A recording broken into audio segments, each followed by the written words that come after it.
Oremos. Querido Deus, amado Pai, nós queremos te agradecer, ó Deus, por mais um dia que o Senhor nos dá, ó Pai, pelas nossas vidas, ó Deus, pela nossa saúde, pela nossa família, Pai, por todas essas bênçãos que o Senhor tem derramado sobre nós, ó Deus. Te pedir agora, ó Deus, que o Senhor esteja abençoando esse dia, ó Pai, essa semana que se inicia, ó Deus, esteja com este culto, ó Pai, escola dominical, ó Deus, esteja nos abençoando, ó Pai, falando conosco, ó Deus. Receba nossa oração em nome de Jesus. Amém. Nós vamos cantar o primeiro hino, sempre cuidará de mim.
Gênesis capítulo 4, nós vamos fazer a leitura responsiva.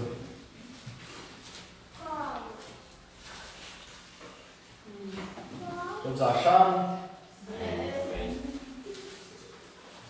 Então vou começar a ler. E conheceu Adão a Eva, sua mulher, e ela concebeu e deu à luz a Caim, e disse: alcancei do Senhor um homem. E deu à luz mais a seu irmão Abel. E Abel foi pastor de ovelhas, e Caim foi lavrador da terra. E aconteceu ao cabo de 3 dias, eu vou começar de novo porque eu errei. E aconteceu ao cabo de dias que Caim trouxe do fruto da terra uma oferta ao Senhor. E Abel também trouxe dos primogênitos das suas ovelhas e da sua gordura. E atentou o Senhor para Abel e para a sua oferta. Mas para Caim e para a sua oferta não atentou. Irou-se Caim fortemente e descaiu-lhe o semblante. E o Senhor disse a Caim: por que tiraste? E por que descaiu o teu semblante? Se bem fizeres, não é certo que serás aceito? E se não fizeres bem, o pecado jaz à porta, e sobre ti será o seu desejo, mas sobre ele deves dominar. E falou Caim com seu irmão Abel. E sucedeu que, estando eles no campo, se levantou Caim contra seu irmão Abel e o matou. E disse o Senhor a Caim: onde está Abel, teu irmão? E ele disse: não sei, sou eu o guardador do meu irmão? E disse Deus: que fizeste? A voz do sangue do teu irmão clama a mim desde a terra. E agora maldito és tu desde a terra, que abriu a sua boca para receber da tua mão o sangue do teu irmão. Quando lavrares a terra, não te dará mais a sua força. Fugitivo e vagabundo serás na terra. Então disse Caim ao Senhor: é maior a minha maldade que a possa ser perdoada. Eis que hoje me lanças da face da terra, e da tua face me esconderei, e serei fugitivo e vagabundo na terra, e será que todo aquele que me achar me matará. O Senhor, porém, disse-lhe: portanto, qualquer que matar a Caim, 7 vezes será castigado. E pôs o Senhor um sinal em Caim, para que não o ferisse qualquer que o achasse. E saiu Caim diante da face do Senhor, e habitou na terra de Nod, do lado oriental do Éden. E conheceu Caim sua mulher, e ela concebeu e deu à luz a Enoque. E ele edificou uma cidade, e chamou o nome da cidade conforme o nome de seu filho, Enoque. E a Enoque nasceu Irade, e Irade gerou a Meujael, e Meujael gerou a Metusael, e Metusael gerou a Lameque.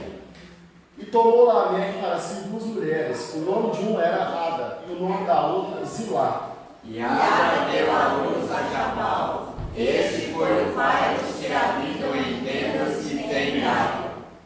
E o nome do seu irmão era Jubal. Este foi o pai de todos os que tocam harpa e órgão. E Zilá também deu à luz a Tubal-Caim, mestre de toda a obra de cobre e ferro. E a irmã de Tubal-Caim foi Noema. E disse Lameque às suas mulheres, Ada e Zilá: ouvi a minha voz, vós mulheres de Lameque, escutai as minhas palavras, porque eu matei um homem por me ferir, e um jovem por me pisar. Porque 7 vezes Caim será castigado, mas Lameque 70 vezes 7. E tornou Adão a conhecer a sua mulher, e ela deu à luz um filho, e chamou o seu nome Sete, porque disse ela: Deus me deu outro filho em lugar de Abel, porquanto Caim o matou. E a Sete também nasceu um filho, e chamou seu nome Enos. Então se começou a invocar o nome do Senhor. Amém. Vou pedir que um dos irmãos ore por nós, oremos. Senhor Todo-Poderoso, que é bom, santo e justo, que bênção é poder estarmos reunidos hoje diante de Ti, ó Senhor, em tua Amém. casa. Que bênção pelo que nos concedido de podermos ser chamados de Filho de Deus.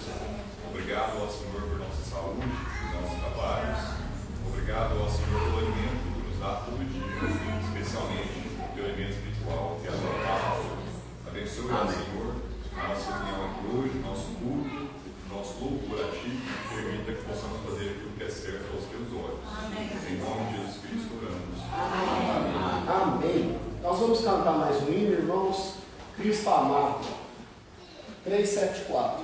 Enquanto nós cantamos, quem tem seu dízimo, sua oferta, pode estar trazendo à frente. Agradecer a Deus, né, a presença dos nossos visitantes, a mãe da Elizabeth, né? Também tem uma amiga da Amanda. Qual é o nome? Qual é o seu nome? Graça? Graciela. Seja bem-vindo, Graciela. Deus abençoe. A senhora também, Deus abençoe a senhora. Tem mais alguém nos visitando? Às vezes a gente aqui na frente não vê, né? Então vamos cantar, irmãos. Tem uma visitante. Não, uma definitiva, não mais. Não mais.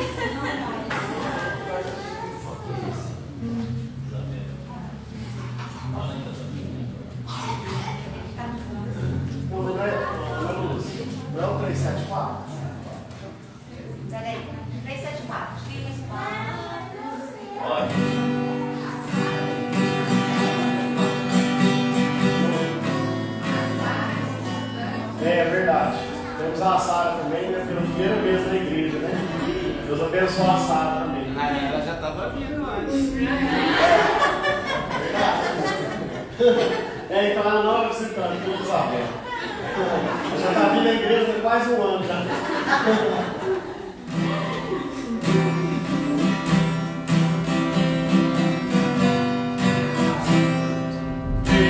Amado, segue na porta do mar, o meu mestre sempre será protetor, tu me guardas, quando me faz final, eu contigo sempre serei vencedor, Cristo, mestre, sei que contigo sou vencedor.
Amém. Os irmãos podem sentar.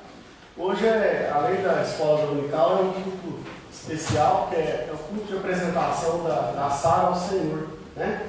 Então nós vamos convidar o Samuel e a família aqui à frente e também convidar o pastor, né, para estar dirigindo este momento especial.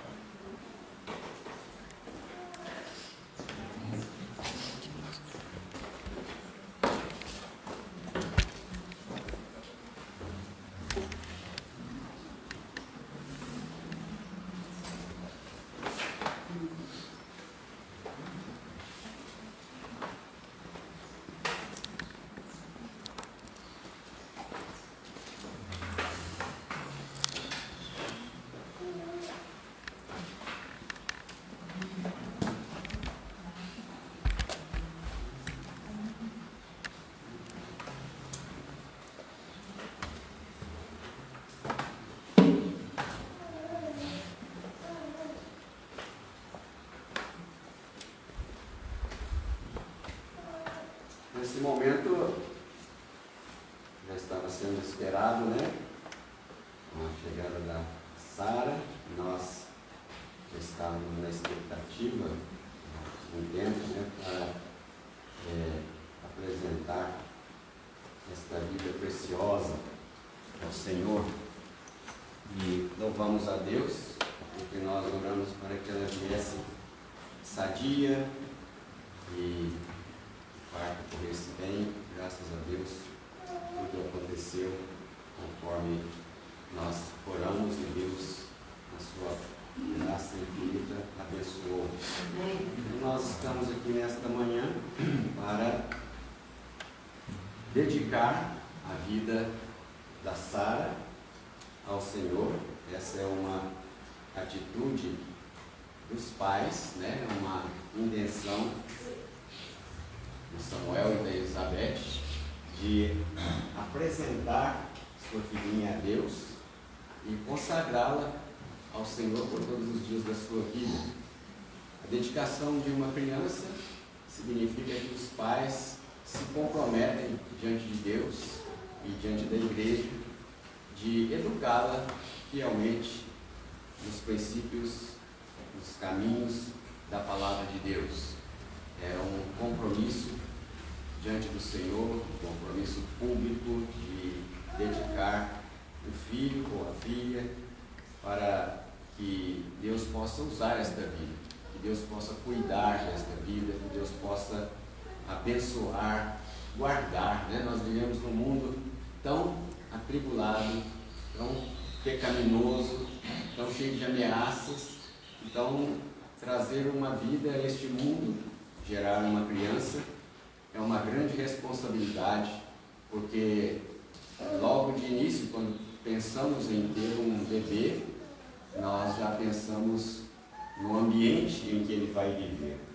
E nós não devemos temer, né? Não vou ter filhos porque o mundo está muito pecaminoso, mas temos que confiar na palavra de Deus, nas promessas do Senhor. A Bíblia diz: ensina a criança no caminho que deve andar, e ainda quando for velho, não se desviará dele. Amém. Então, isso requer não somente o fato de chegar aqui na frente com a criança e dizer: nós estamos dedicando essa criança a Deus, mas também nós estamos nos comprometendo a fazer o trabalho diário de educá-la na fé. É um trabalho diário, e é um trabalho, porque a palavra de Deus nos diz aqui em Deuteronômio 6, diz assim: ouve, ó Israel, o Senhor nosso Deus é o único Senhor. Amarás, pois, o Senhor teu Deus de todo o teu coração, de toda a tua alma, de todas as tuas forças. E estas palavras que hoje te ordeno estarão no teu coração, e as ensinarás a teus filhos, e delas falarás assentado em tua casa, e andando pelo caminho, e deitando-te e levantando-te. Também as atarás por sinal na tua mão, e te serão por frontais entre os teus olhos, e as escreverás nos umbrais de tua casa e nas tuas portas. Então, Deus falou para Israel, né, que o seu povo deveria educar os seus filhos desta maneira. Olhem como realmente requer dedicação dos pais. Primeiramente, para educar uma criança na fé, ensinar-lhe o caminho de Jesus, é preciso que os pais estejam no caminho. É preciso, para ensinar a palavra aos filhos, é preciso primeiramente que nós amemos o Senhor de todo o nosso coração e que a palavra de Deus esteja em nossos corações, porque o que nós vamos dar para os nossos filhos é aquilo que nós temos. A gente vê os pássaros alimentando os filhotes, né? Eles vão lá, caçam, a fêmea coloca debaixo da sua língua, né, no seu bico, o alimento, e vai lá no ninho e alimenta os filhotes. Então, primeiro precisamos ter a palavra de Deus no coração, alimentar-nos diariamente da palavra de Deus, porque senão, que alimento nós vamos dar para os nossos filhos? Então, esse é o primeiro passo. Agora, além de saber que nós temos que amar ao Senhor e ter a palavra no coração, outra coisa fundamental é então a firmeza, a dedicação, a continuidade no ensino diário da palavra de Deus, né? Diz aqui: e as ensinarás a teus filhos e falarás dela, assentado em tua casa, andando pelo caminho, deitando-te e levantando-te. Muitos poucos pais cristãos fazem isso, de diariamente estarem falando da palavra de Deus, evangelizando os seus filhos. E uma coisa que eu sempre digo, né? Como é importante trazer a família na igreja, trazer os filhos na escola dominical e nos demais cultos. Quantas pessoas aqui nesta igreja foram trazidas pelos pais desde pequeninas e hoje estão aqui salvos e criando seus filhos também na fé. Então, a palavra de Deus ainda diz aqui: também as atarás, quer dizer, as palavras que hoje te ordeno, as atarás por sinal na tua mão, e te farão por frontais, e te serão por frontais entre os teus olhos. Os judeus tinham o hábito de ter uma caixinha de couro, né, quadradinha, amarrada na testa, justamente com uma porção da palavra de Deus, para cumprir literalmente. Isso era um ritual deles, né? Não quer dizer que, tendo um versículo da Bíblia escrito numa caixinha aqui na testa, entre os olhos, que a gente esteja cumprindo isso aqui. Mas eles queriam dizer que eles estavam cumprindo a palavra de Deus, que a palavra de Deus estavam por frontais entre os seus olhos, nas tuas mãos, por frontais entre os teus olhos, e as escreverás nos umbrais da tua porta. Os judeus também costumam colocar no portal um adesivo lá com alguns versículos da lei de Moisés. Então eles fazem isso simbolicamente, mas o importante é que nós tenhamos a palavra de Deus no coração e a transmitamos aos nossos filhos. Então, ter no coração, amar o Senhor, ensinar diariamente e andar com a palavra de Deus sempre na nossa vida como nosso testemunho. Há princípios a serem seguidos para orientar os nossos filhos no temor do Senhor, como eu sempre menciono aqui, estou sempre enfatizando. Então, primeiramente, nós temos que amar os nossos filhos, amar de fato, não idolatrar, mas amar, e amar envolve outras coisas. Então, primeiramente, os filhos precisam sentir que são amados, eles precisam ser ensinados na palavra de Deus.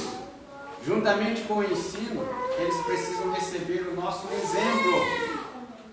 Amém. Pais cristãos precisam ser exemplos para os filhos em tudo, honestidade, em exemplo em falar aquilo que edifica. No lar cristão não pode haver palavrões, gritos, né? Desavenças, mentiras. Pais às vezes mentem para os filhos percebem a mentira e eles vão sair o quê? Mentirosos. Eles seguem o exemplo, bom ou ruim. Então, amor, ensino, exemplo. E se os filhos não seguirem essas coisas, disciplina. Hoje, até mesmo hoje em dia, pais cristãos estão muito omissos em usar a vara. Tem pais que dizem: meu filho não precisa. Não existe filho que, vez ou outra, não precise de vara. Uns precisam mais, outros precisam menos. Mas agora se a gente bater no filho, é perigoso a gente ser processado. Não precisa espancar, não é espancamento que a Bíblia diz, né? A Bíblia diz varada, 2, 3 varadas, né? A criança desobedeceu, a criança não está se comportando, Até eu vou colocar uma vara de marmelo lá no banheiro, né? Dos pais, né? Disciplinarem os seus filhos quando for necessário. Nós fizemos isso com a nossa filha quando ela era criança. Às vezes ela se comportava mal aqui na igreja, uma vez ou outra. A minha esposa, enquanto eu estava pregando, ela levava ela no banheiro. Meus pais, né, os avós, ficavam remoendo no banco, mas ela, escutando os gritinhos dela, mas ela era disciplinada e graças a Deus a palavra de Deus se cumpre. Se nós fazemos a vontade de Deus, Ele nos abençoa. Então, o Samuel e a Elizabeth estão aqui para apresentar a Sara. Vocês já viram pelas fotos que a Sara é fashion, né? Ela só anda na moda, né? E olha, não repete roupa. Mas vai ficar caro para esse rapaz aqui. Agora, eu tenho um lugar de chumbinho que eu vou emprestar para ele espantar os predadores. Vai ser um pai muito criterioso, vai ter que fazer vestibular para casar com ele. Mas ela tem sido uma bênção desde a sua concepção. Nós a aguardávamos com expectativa e ela saiu muito bonitinha. Foi um milagre, porque parecia com o pai sair comigo. Foi um milagre mesmo, né? Mas Deus faz milagre. Então, louvado seja. Mas parece com a mãe também, tem os detalhes da mãe. Acho que isso que salvou, né? Mas louvado seja Deus por tudo que Deus tem feito na vida de Samuel, da Elizabeth, né? Primeiro Samuel quis muito uma esposa, né? E Deus usou de misericórdia, conseguiu, e agora a primeira filha de uma série de não sei quantos que virá. Mas vamos louvar a Deus. Essa alegria não é só dos pais, é nossa também. Sinceramente, como pastor, ter uma cordeirinha novinha assim no rebanho é uma grande bênção, né? Então, os pais, não esconde não, chega para lá. É agora. Ou não, confia assim. Nós vamos então fazer uma oração, mas antes eu vou fazer algumas perguntas, né, para os pais, em termos de assumir a responsabilidade diante de Deus e da igreja de conduzir a Sara no temor do Senhor. Então, Samuel e Elizabeth, vocês prometem fazer todo o esforço para criar a Sara no temor do Senhor?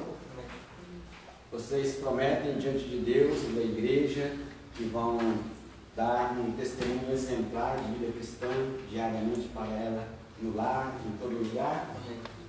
Vocês se comprometem diante de Deus em ensinar a palavra de Deus diariamente na igreja, trazendo a igreja no culto doméstico, no dia a dia, andando, sentando, levantando, deitando, em todas as oportunidades, vocês se comprometem a ensinar a palavra de Deus para Sara?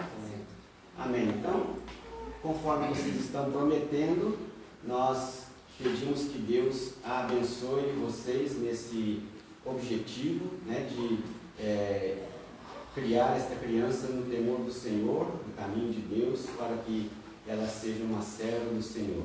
E a nossa oração é que, quando ela puder entender o Evangelho, o mais cedo possível, ela possa realmente entregar sua vida a Jesus. Posso pegar? Até com fome. Vamos ter assim. Não vai vazar aqui no meu braço. Ela não chorou até agora. Vamos orar. Querido Deus e amado Pai, nós te agradecemos, te louvamos, ó Deus, pela vida da Sara. É uma bênção, um presente do Senhor para o Samuel, para a Elizabeth, para os seus pais e também para toda a igreja, Senhor. Nós te louvamos, pedimos que essa criança cresça no nosso meio, desenvolvendo-se, ó Deus, e conhecendo Jesus, e logo que ela puder entender a palavra do Senhor, que o Senhor, com teu Santo Espírito, a conduza a Cristo, e que o Senhor aguarde e livre de todos os males deste mundo. Que o Senhor abençoe o seu desenvolvimento físico, emocional e principalmente espiritual. Nós te louvamos pela alegria que o Senhor nos dá com esta vida. Em nome de Jesus. Amém. Duas duas vezes que a criança chora na vida, quando nasce e quando opera. Que Deus abençoe, irmãos. Deus dê sabedoria para vocês.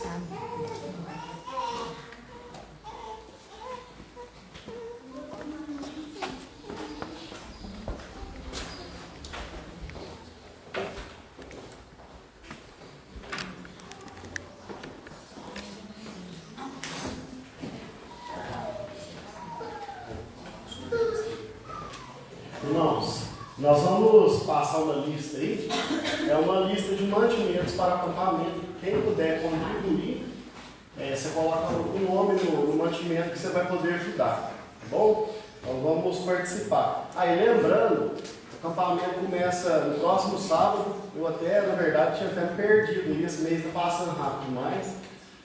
E essa semana foi muito corrida. E aí quando veio, semana que vem já é o acampamento, a partir de sábado. Vamos participar, irmãos. Vai ser uma bênção. Né? Não vamos deixar de participar, não. O tema do acampamento este ano é o avanço do Evangelho. O irmão Ulisses que vai pregar. Ele vai fazer uma exposição no livro de Filipenses. Se eu não me engano é Filipenses mesmo, porque o versículo-chave é em Filipenses. Então ele vai fazer uma exposição em todo o livro, se eu não me engano, de Filipenses. Então a gente vai sair do acampamento sabendo mais ainda do livro de Filipenses, né? Versículo a versículo. Cada ensinamento daquele livro a gente vai ser edificado. Então vamos participar do acampamento. Está vindo irmãos de fora, né? Está vindo até bastante irmãos. Devido à pandemia nós ficamos aí pelo menos 2 anos sem acampamento. Então, esfriou o relacionamento humano, esfriou as pessoas, nos afastou, né? E aí agora a gente tem que voltar. A gente tem que voltar a ser o que a gente era antes e ser melhor, né? Porque também a gente ser o que era antes não resolve, a gente tem que procurar melhorar. Então, essa é uma oportunidade da gente estar todos unidos no acampamento. Ah, mas eu não posso dormir, vai para passar o dia, né? Ah, eu posso só de noite, vai só de noite. Ah, eu posso só de manhã, vai só de manhã. Ah, eu posso ficar um pouquinho, depois eu volto. Vai desse jeito também. Eu acho que o importante é você participar, seja da forma que você puder, seja da forma que dê para você. Mas não deixa de participar, não, porque em acampamentos, não que Deus não age em outros momentos, mas nos acampamentos Deus age ainda mais. Ele faz mais. Aquelas orações que talvez a gente esteja sem resposta, ali é uma oportunidade de você consagrar seu coração e procurar a resposta para aquela oração. Então, e o fato do acampamento ser 4 dias nos ajuda muito mais, porque é como se fosse uma imersão. Você ficar ali todos os dias escutando mensagem, cantando, né? E em comunhão com os irmãos, fazendo devocional. É uma bênção, irmãos. A gente sai muito mais edificado. Até igual eu e a Mara, nós não vamos dormir. Mas como o nosso trajeto é casa, acampamento, casa, até porque a rua fica uma bagunça, então a gente quer correr de problema, então de todo jeito a imersão ela acontece. Por quê? Vai em casa, dá uma descansada, volta para o acampamento. Então não deixa de ir, não, mesmo que seja assim, nesse vai e vem, vamos participar do acampamento neste ano, vamos mostrar não mostrar porque a gente não precisa provar nada para ninguém, a não ser para Deus. Mas como está vindo bastante irmãos de fora, é importante essa igreja mostrar que ela está forte, que ela está unida e que ela é participante da obra do Senhor. Seria muito estranho a gente ter 30, 40 irmãos de fora e meia dúzia de irmãos da igreja lá no acampamento. Então eu espero que isso não aconteça, eu conto com a ajuda dos irmãos. Irmãos, nós vamos cantar mais um hino, Sou Feliz. Vamos colocar-nos em pé. De novo.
Vou convidar então o irmão João Vitor para estar vindo à frente trazer a mensagem do Senhor.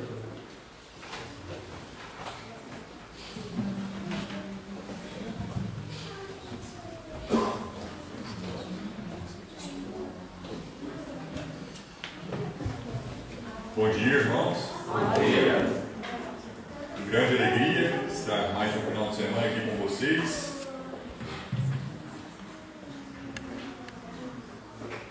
Só um minuto.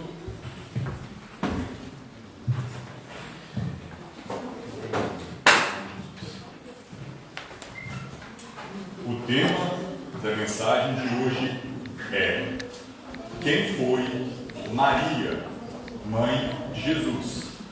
Quem foi Maria, mãe de Jesus? Vamos, por favor, para Isaías capítulo 7. Aqueles que puderem, por favor, fiquem de pé para a leitura de Isaías capítulo 7, versículo 14. Isaías capítulo 7, versículo 14. A Bíblia diz: portanto, o mesmo Senhor vos dará um sinal. Eis que a Virgem conceberá e dará à luz um filho, e chamará o seu nome Emanuel. Irmãos, podem se sentar, por favor. Hoje nós vamos fazer um pequeno estudo acerca da vida de Maria, a mãe de Jesus, ou também chamada de Virgem Maria. Nos dias atuais existe uma denominação, um grupo denominado cristão, que fala bastante acerca de Maria, que tem uma série de ensinamentos e doutrinas específicos da figura de Maria. Quem seriam eles? Os católicos. É fácil de dizer.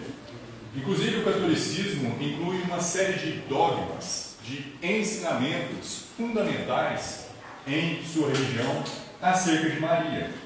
E antes de começarmos o nosso estudo, eu gostaria de ler alguns desses dogmas para vermos o que a Igreja Católica diz acerca de Maria, primeiramente, e depois lermos o que a Bíblia diz sobre Maria.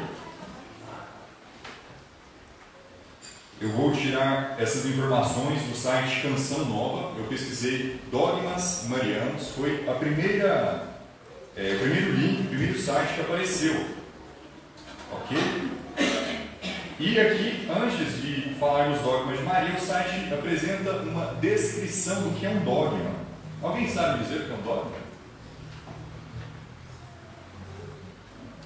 Uma lei espiritual, né, criada por uma denominação religiosa.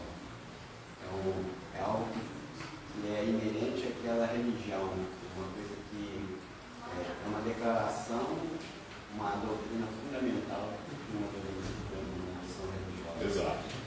Especialmente essa palavra é algo fundamental, é algo que faz parte.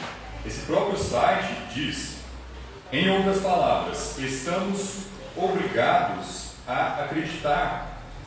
Perdão, deixa eu. Só um minutinho, deixa eu achar o site.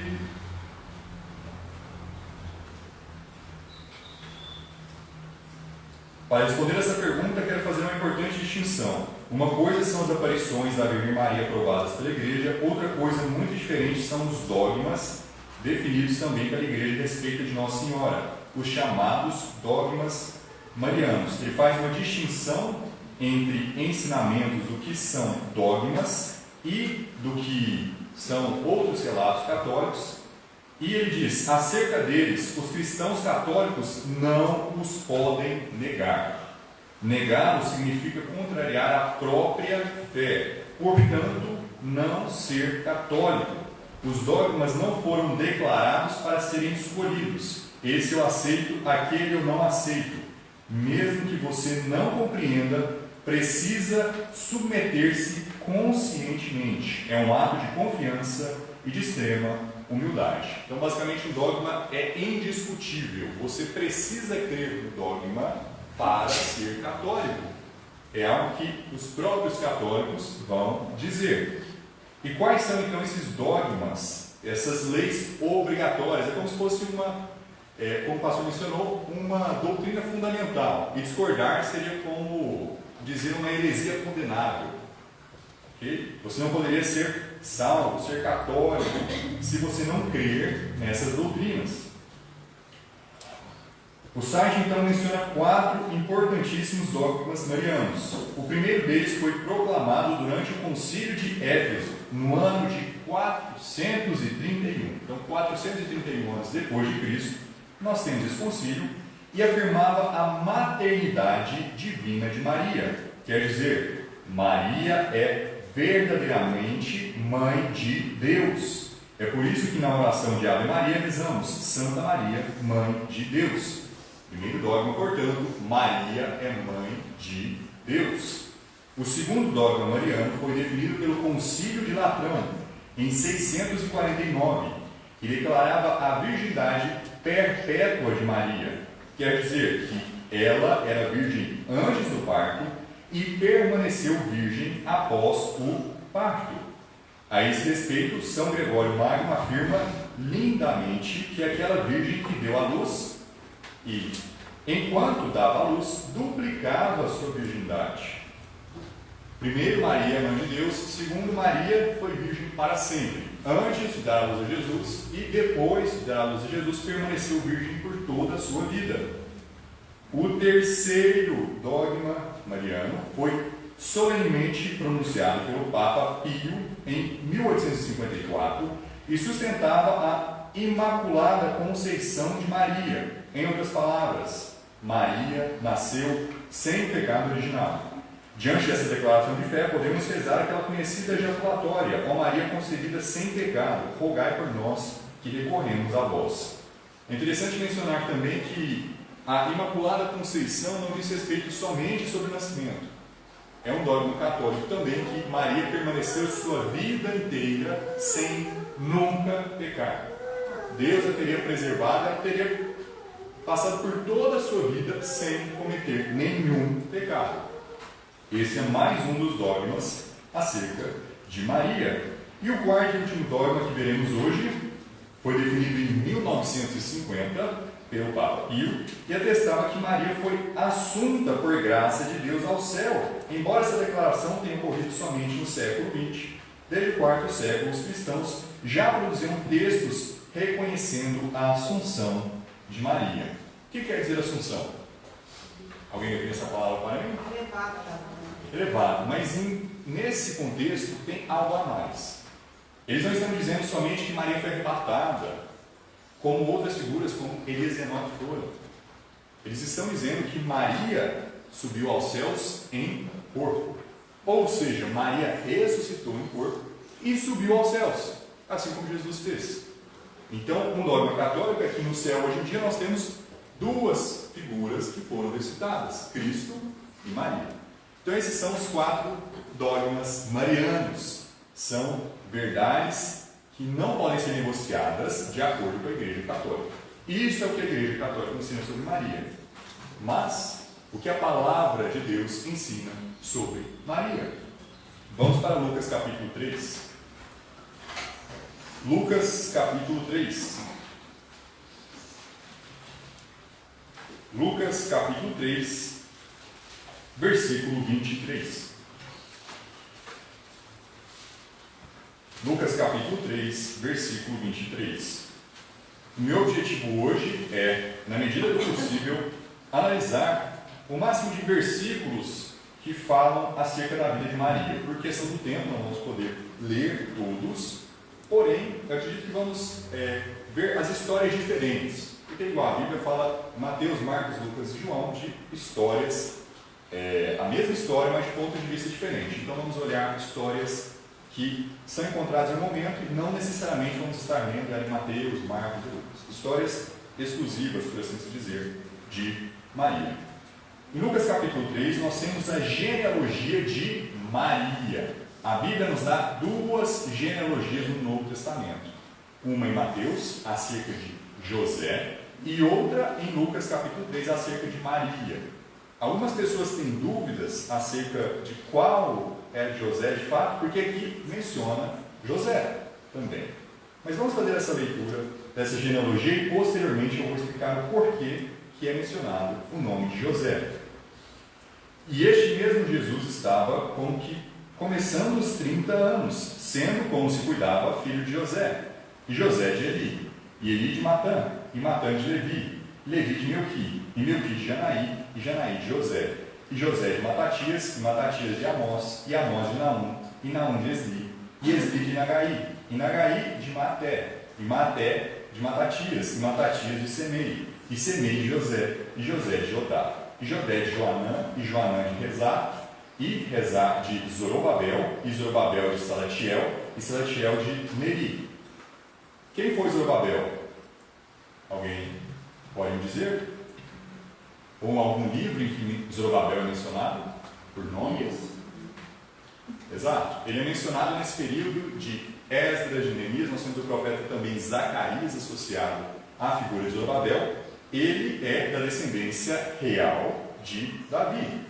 Vamos continuar na leitura. Então, Zorobabel de Salatiel, Salatiel de Neri, versículo 28, e Neri de Melqui, e Melqui de Adi, e Adi de Cozã, e Cozã de Elmadã, e Elmadã de Er, e Er de Josué, e Josué de Eliezer, e Eliezer de Jorim, e Jorim de Matã, e Matã de Levi, e Levi de Simeão, e Simeão de Judá, e Judá de José, e José de Jonã, e Jonã de Eliaquim, e Eliaquim de Meleá, e Meleá de Mená, e Mená de Matatá, e Matatá de Natã, e Natã de Davi. Olha só. E Davi de Jessé, e Jessé de Obed, e Obed de Boaz, e Boaz de Salá, e Salá de Nasson, e Nasson de Aminadab, e Aminadab de Arão, e Arão de Esdrom, e Esdrom de Perez, e Perez de Judá, e Judá de Jacó, e Jacó de Isaque, e Isaque de Abraão, e Abraão de Terá, e Terá de Nacor, e Nacor de Seruque, e Seruque de Hagaú, e Hagaú de Faleque, e Faleque de Eber, e Eber de Salá, e Salá de Cainã, e Cainã de Arfaxade, e Arfaxade de Sem, e Sem de Noé, e Noé de Lameque, e Lameque de Matusalém, e Matusalém de Enoque, e Enoque de Jarete. Uma observação: esse Enoque é diferente do filho de Caim, que a gente leu também hoje, e também chama Enoque, mas são Enoques diferentes. Enoque de Jarete, e Jarete de Malelel, e Malelel de Cainã, e Cainã de Enos, e Enos de Sete, e Sete de Adão, e Adão de Deus. A chance de eu ter pronunciado algum nome errado é de 120%. São muitos nomes, de fato até um trava-língua interessante, mas por que a gente tem essas duas genealogias aqui no Novo Testamento? É para demonstrar a realeza de Cristo. Tanto José como Maria eram filhos de Davi, porém de uma descendência de certa forma diferente. Vemos que ela chega até Davi em ambos os casos, José e Maria, mas tem um ponto de divergência. José é filho de quem? Depois de Davi. Mas no caso seria Salomão, o filho descendência. A gente tem Davi, a gente tem Salomão, e a partir disso a gente segue uma genealogia até José. É interessante mencionar que Zorobabel é mencionado em ambos os casos. Então é como se nós tivéssemos um ponto de início, começando com Adão, que prossegue até Davi, e nós temos então uma separação da linhagem de Maria e de José. Eles se encontram depois novamente em Zorobabel e se separam de novo, respectivamente, José e Maria. Ambos casaram, ambos são descendentes real, ambos são descendentes de Davi. Então podemos ver em Lucas capítulo 3 a realeza de Cristo e também, de certa forma, de José e de Maria. Vamos agora para Lucas capítulo 1. Lucas capítulo 1, no versículo 26. Lucas capítulo 1, no versículo 26, a Bíblia diz: E no 6º mês foi o anjo Gabriel enviado por Deus a uma cidade de Galileia chamada Nazaré, a uma virgem desposada com um homem, cujo nome era José, da casa de Davi, e o nome da virgem era Maria. E vindo o anjo até ela, disse: Salve, agraciada, o Senhor é contigo, bendita és tu entre as mulheres. E vendo ela, turbou-se muito com sua palavra, e considerava que saudação seria essa. Disse-lhe então o anjo: Maria, não temas, porque achaste graça diante de Deus.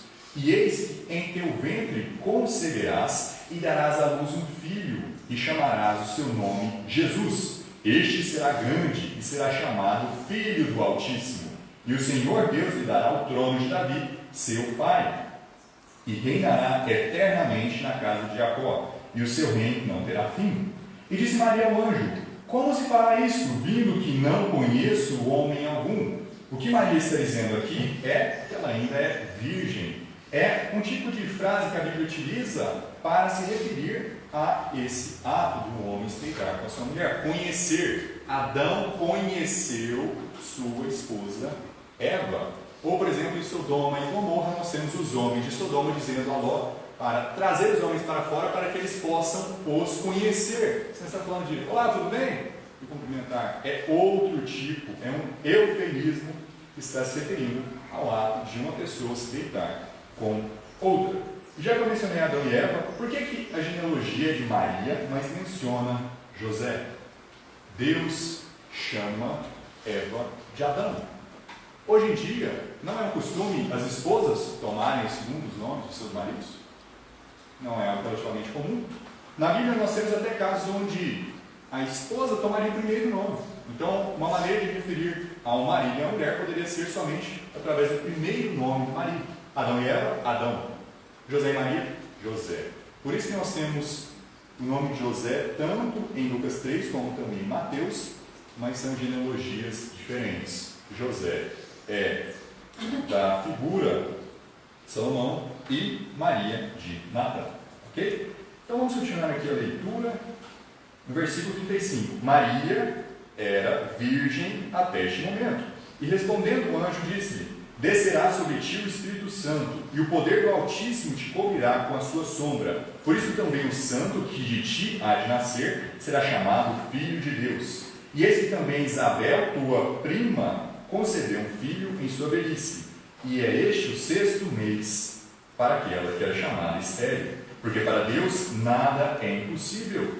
Disse então Maria: Eis aqui a serva do Senhor, cumpra-se em mim segundo a tua palavra. E o anjo ausentou-se dela. Aqui nós temos um pouco mais de informação acerca da família de Maria. Nós temos a prima de Maria, chamada de Isabel. De quem Isabel é mãe? João Batista. João Batista. Bom, então nós vemos que Jesus e João Batista eram primos, assim como Maria e Isabel eram primas. Outra coisa muito interessante que vemos aqui é a disposição de Maria. Vejamos que ela está pronta para servir ao Senhor. A humildade de Maria é evidente aqui. Foi anunciado para ela que ela seria a mãe aqui na terra de Jesus Cristo, aquele que seria chamado de Filho de Deus. E vejamos que ela não se revelou. Pensem bem, se hoje um casal estivesse na situação de José e Maria, talvez eles tivessem feito planos para as suas vidas, eles tivessem vontades para fazer naquele ano, naquele mês, naquela temporada, mas mesmo assim, diante dessa notícia, uma ótima notícia, mas uma notícia que Maria não estava esperando, e nem José, visto até que José quase se divorciou de Maria. A gente tem uma passagem paralela em Mateus capítulo 1, do ponto de vista de José, acerca dessa questão, mas mesmo assim, tanto Maria quanto José demonstraram grande obediência ao Senhor, a se submeterem, a dizer, especialmente Maria: eis aqui a serva do Senhor. Então Maria visita a sua prima. O versículo 39 diz: Naqueles dias, levantando-se Maria, foi apressada às montanhas, a uma cidade de Judá, e entrou em casa de Zacarias, e saudou a Isabel. E aconteceu que, ao ouvir Isabel a saudação de Maria, a criancinha saltou no seu ventre, e Isabel foi cheia do Espírito Santo. E exclamou com grande voz e disse: Bendita és tu entre as mulheres, e bendito o fruto do teu ventre.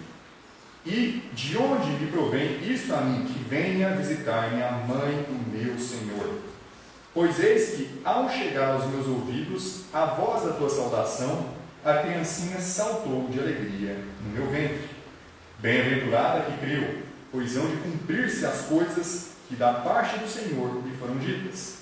Disse então Maria: a minha alma engrandece ao Senhor, e o meu espírito se alegra em Deus, meu Salvador, porque atentou na baixeza de sua serva. Pois eis que desde agora todas as gerações me chamarão bem-aventurada, porque me fez grandes coisas o poderoso, e santo é seu nome, e a sua misericórdia é de geração em geração sobre os que o temem. Com o seu braço agiu valorosamente, dissipou os soberbos no pensamento de seus corações, depôs dos tronos os poderosos, e elevou os humildes, encheu de bens os famintos, e despiu vazios os ricos, auxiliou a Israel seu servo, recordando-se da sua misericórdia, como falou a nossos pais, para com Abraão e a sua posteridade, para sempre. E Maria ficou com ela quase 3 meses, depois voltou para a sua casa. Eu sempre achei interessante essa fala de Maria, essa canção de Maria, porque ela remete bastante salmos, a maneira como ela é estruturada. Então, o que a gente pode perceber de bem interessante no versículo 47? O meu espírito se alegra em Deus, meu Salvador. Por que nós somos salvos? Do nosso pecado? Mas Maria não tem pecado.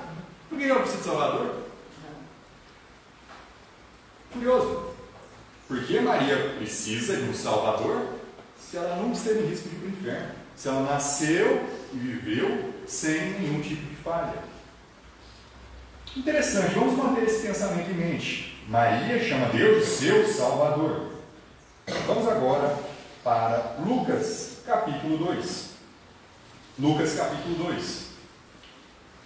Em Lucas capítulo 2 nós temos um evento bem interessante. Nós temos um alistamento que todo mundo passou. E nós temos a ida de José da Galileia, do lugar onde eles estavam, de Nazaré. Eles vão até a Judéia, especificamente até Belém. Vai José, vai Maria, e Maria estava grávida de Jesus. O que acontece nesse momento? Uma boa história. Maria dá a luz a Jesus. O versículo 7 diz: e deu a luz a seu filho primogênito, e envolveu-o em panos, e deitou-o numa manjedoura, porque não havia lugar para eles na estalagem. E aí nós temos toda essa sequência de eventos da visita dos reis, nós temos a menção também dos pastores que vão até Jesus. Então, vamos para o versículo 16. E foram apressadamente e acharam Maria e José e o menino deitado na manjedoura. E vendo, divulgaram a palavra acerca do menino lhes fora dita. Eles ouviram essa palavra a partir de um anjo, e todos os que a ouviram se maravilharam do que os pastores lhes diziam. Mas Maria guardava todas essas coisas, conferindo-as em seu coração. E voltaram os pastores, glorificando e louvando a Deus por tudo que tinham ouvido e visto, como lhes havia sido dito. Versículo 21. E quando os 8 dias foram cumpridos, para circundar o menino, foi dado o nome de Jesus, que pelo anjo lhe fora posto antes que no ventre fosse concebido. E cumprindo-se os dias da purificação dela, segundo a lei de Moisés, o levaram a Jerusalém, para o apresentarem ao Senhor. Segundo o que está escrito na lei do Senhor, todo macho que abrir a madre será consagrado ao Senhor. E para oferecer o sacrifício segundo disposto na lei do Senhor, um par de rolas ou 2 pombinhos. Alguém se lembra do capítulo onde esta lei é encontrada, da purificação da mulher após o parto? Levítico.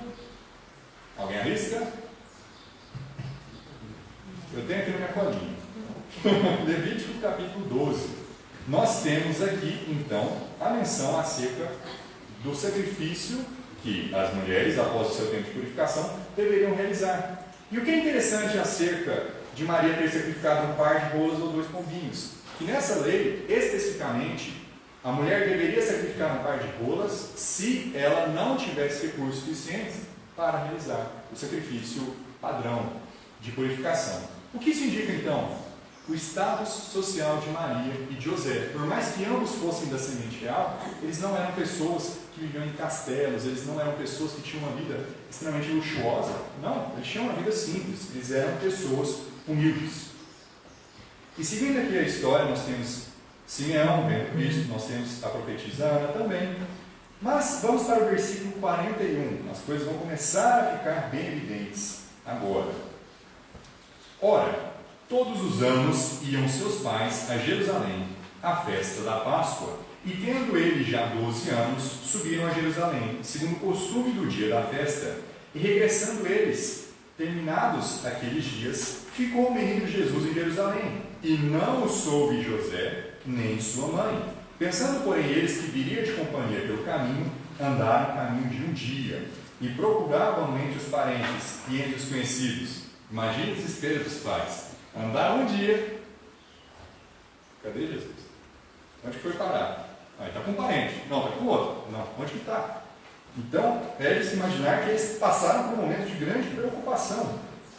Eles regressaram e acabaram encontrando. E como não encontraram, voltaram a Jerusalém em busca dele. E aconteceu que, passados 3 dias procurando, o acharam no templo, assentado no meio dos doutores, ouvindo-os e interrogando-os. E todos os que o ouviram admiravam a sua inteligência e respostas. E quando viram, maravilharam-se. E disse-lhe sua mãe: Filho, por que fizeste assim para conosco? Eis que teu pai e eu, ansiosos, te procurávamos. José era pai de Jesus? José é pai de Jesus? A premissa de Maria, a primeira profecia, a primeira menção de Maria que nós lemos em Isaías capítulo 7, é que uma virgem conceberá. Jesus não tem um pai humano, um pai físico aqui. Jesus tinha uma mãe, mas não tinha um pai humano. Ele tinha um adotivo, né? Ele tinha um adotivo, mas não era o pai de Jesus. Ao ponto que Jesus a corrige e diz, no versículo 49, e ele lhes disse: Por que é que me procuráveis? Não sabeis que me convém tratar dos negócios do meu pai? E eles não compreenderam as palavras que lhes dizia. Então Maria aqui cometeu um grande erro de, em um momento de confusão, um momento de preocupação, dizer que José é pai de Jesus, que eu e seu pai estávamos procurando. Ela cometeu uma confusão. Mas ela não é perfeita. Por que ela cometeu uma confusão? Por que ela falou algo tão terrível como dizer que Jesus tem um pai físico? Muitas pessoas hoje em dia assumem essa doutrina de que Jesus não é filho do Pai, de Deus o Pai. Muitas pessoas dizem, não, Jesus era um anjo, ou Jesus era somente humano, tentam atacar a divindade de Cristo. Eu não acredito aqui que Maria fez isso de malícia. Eu acredito que foi algo que ela confundiu, no calor do momento. Até mesmo porque no versículo 50 fala que eles não compreenderam as palavras que eles diziam. Exato, então, que lhes diziam, eles não exatamente entenderam o que foi dito, eles acharam confuso. Mas nós vemos aqui que Maria fez algo que todos nós fazemos, a confusão. Nós nos esquecemos de coisas, nós bagunçamos em nossa cabeça certos fatos. Eu mesmo hoje, eu estava me preparando para descer, pensando, o culto começa às 9h30. Estava preparando, deu 9 horas, começaram a cantar, não começa às 9h30, não, 9 horas. Aí, mas estava quase terminando, aí deu para vir rapidinho. Ontem também nós fomos evangelizar. Eu tinha trazido garrafinha de água, eu trouxe guarda-chuva, tinha até uns panfletos também. Esqueci tudo na casa. Não levei para o evangelismo, levei a Bíblia, pelo menos. Isso não esqueci. Mas quem aqui pode dizer que esqueceu alguma coisa ontem? Alguma coisa, qualquer coisinha. Tinha que fazer alguma coisa, esqueceu, ou confundiu algum fato? Ontem, o dia inteiro. Todo mundo está cá. Uma pessoa. De resto, parabéns, a memória de vocês está ótima. Esqueceu que eu esqueci. Enfim, isso acontece, nós somos humanos. Nós esquecemos as coisas ou confundimos o fato. E isso aqui começa a demonstrar a pontinha do iceberg que Maria é humana como nós. Ela confunde as coisas como nós confundimos. E vamos ver que há momentos onde Maria fala coisas que não são certas. Vamos para João capítulo 2. João, capítulo 2. João, capítulo 2, nós temos um milagre bem especial. Algum irmão pode me dizer qual seria esse milagre encontrado em João, capítulo 2? Vou deixar com a água, chamada de vinho. João capítulo 2, versículo 1, primeiro milagre de Jesus. E ao terceiro dia fizeram-se umas bodas em Caná da Galileia, e estava ali a mãe de Jesus. E foi também convidado Jesus e os seus discípulos para as bodas. E faltando vinho, a mãe de Jesus lhe disse: não tem vinho. Disse Jesus: mulher, que tenho eu contigo? Ainda não é chegada a minha hora. Vejamos a resposta de Jesus. Um tanto quanto dura. Jesus aqui já era adulto. Maria fala: olha, eles não têm vinho. Fazer uma coisa. Jesus disse: mulher, que tenho eu contigo? Não é chegada a minha hora. Não é o momento do milagre ser realizado. Então Maria, mais uma vez, é corrigida por Jesus. Assim como nós vemos em Lucas, no qual ela diz que Jesus, acerca de Jesus, eu e seu pai estamos procurando, e Jesus corrige: eu estou fazendo os negócios de meu pai. No mesmo momento, Maria fala: eles não têm vinho. E Jesus diz: que tenho eu contigo? Para alguém que é perfeita, Maria já errou 2 vezes aqui na Bíblia. Vejamos a resposta de Maria. Sua mãe disse aos serventes: fazei tudo quanto ele vos disser. Qual é a posição de Maria, então, diante da resposta de Jesus? Fazer o que Jesus Cristo vos disser. Ela quer uma medianeira? Ela está intercedendo entre os servos de Jesus? Não. Bom, fazer o que Cristo disser. E Cristo conversa diretamente com os servos. Existem pessoas que utilizam essa passagem para dizer que Jesus Cristo não é o único mediador. Que Jesus Cristo não é o nosso único caminho até Deus. Tem mais uma etapa. Maria. Então você chega até Maria, e Maria te transfere até Cristo, e Cristo te transfere até o Pai. Poxa, está complicado, né? Está adicionando mais etapas. E nós vemos aqui que essa não é a posição de Maria. Maria diretamente fala: olha, faz o que Cristo disser. Os católicos fariam bem de obedecer essa frase de Maria, já que eles gostam tanto, tem tantas doutrinas sobre Maria. Por que eles não fazem o que Maria disse? Porque Jesus Cristo disse: não chameis nenhum homem de vosso pai. É isso que os católicos fazem? Não chamam ninguém de seu pai. Só de papa. E de padre. Que significa pai. Os católicos fariam bem de obedecer Cristo quando ele disse: adorareis somente ao Senhor. É isso que os católicos fazem. Servem somente ao Senhor? Não. A gente não adora nem o santo nem Maria. A gente só se ajoelha, a gente só se abaixa, a gente só queima incenso, mas a gente não adora. Porque o que a gente faz não é adorar, é reverência. É uma palavra diferente. Não importa que é a mesma coisa que quando os pagãos ou quando outras pessoas vão adorar a um Deus fazem. A gente faz a mesma coisa, mas tem um nome diferente. Então é idolatria. A Bíblia nos diz claramente para não fazermos nenhum tipo de imagem esculpida. Se isso fosse uma igreja católica, como seria? Uma aqui, e uma grandona aqui. Provavelmente Cristo. Cristo é um homem cabeludo, magrinho, branco, europeu, assim como Maria também, que é uma mulher daquela época que alguém decidiu fazer uma pintura, alguém decidiu fazer uma imagem, e aquela é Maria. Então, nós vemos que nem mesmo os católicos seguem o que de fato Maria disse: ouvi a Jesus, fazei tudo quanto ele vos disser. Já vemos aqui que não é bem assim. Vamos agora também para Mateus capítulo 12. Mateus capítulo 12, onde veremos mais uma coisa um tanto quanto interessante acerca de Maria e de Jesus. Mateus capítulo 12, versículo 46. Mateus capítulo 12, versículo 46. E falando ele ainda à multidão, eis que estavam fora sua mãe e seus irmãos, pretendendo falar-lhe. E disse-lhe alguém: eis que estão ali fora tua mãe e teus irmãos, que querem falar-te. Ele, porém, respondendo, disse ao que lhe falara: quem é minha mãe? E quem são meus irmãos? E estendendo a sua mão para os seus discípulos, disse: eis aqui minha mãe e meus irmãos, porque qualquer que fizer a vontade de meu Pai que está nos céus, este é meu irmão, irmã e mãe. Parece que existe algum tipo de privilégio especial por ser a mãe de Jesus?